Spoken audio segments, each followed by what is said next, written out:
on the other hand is how badly people want a good service. Like how many people want to eat these hamburgers, like how many people crave for these hamburgers, like how many people would want to buy those hamburgers. So that is demand. Let's imagine we're all consumers. What makes us want to buy more apples or fewer apples? Prices. At $2, we'll say, nah, it's too expensive. Let's just get one. But if price drops to $1, we'll say, cool, let's get 3 apples now.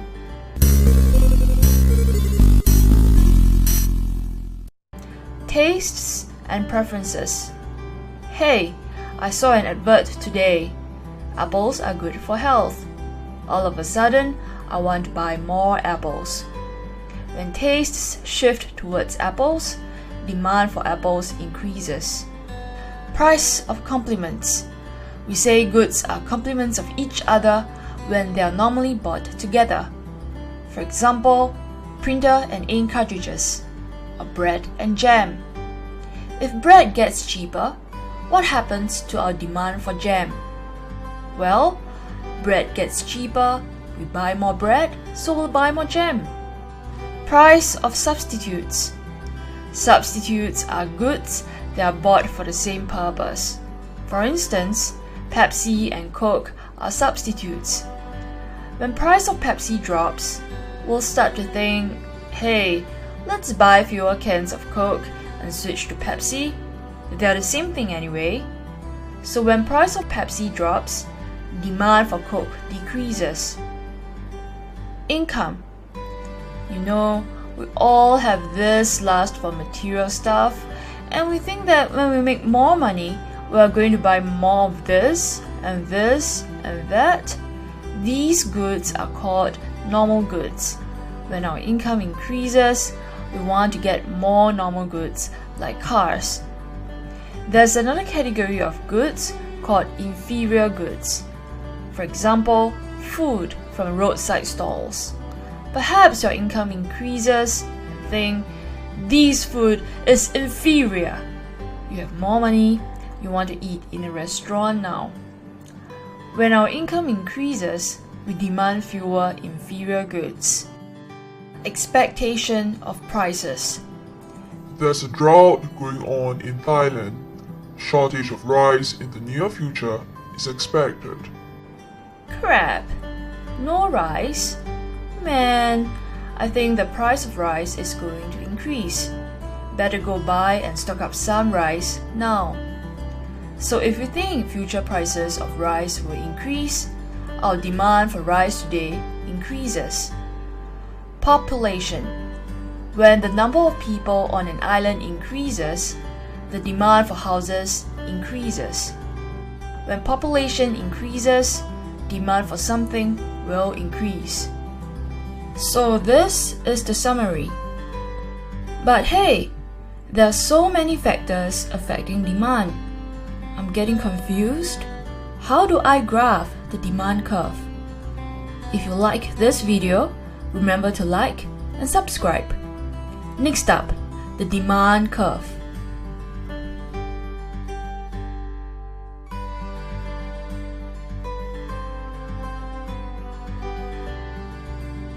What is demand?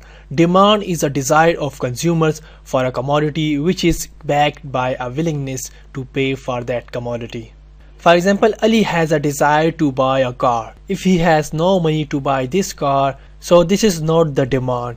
But with desire for a car, he also has money and he also has a will to pay for it, will be called as demand. In this slide, we will know the determinants of demand. Determinants means those factors or causes or reasons which caused increase or decrease in demand. The first one is price. The second one is income. The third one is wealth. The fourth one is price of relative goods like substitute and complementary goods. The fifth one is tastes and preferences. The sixth one is expectation about future of income, wealth and prices, etc. And the last one is advertisements. Let me explain one by one.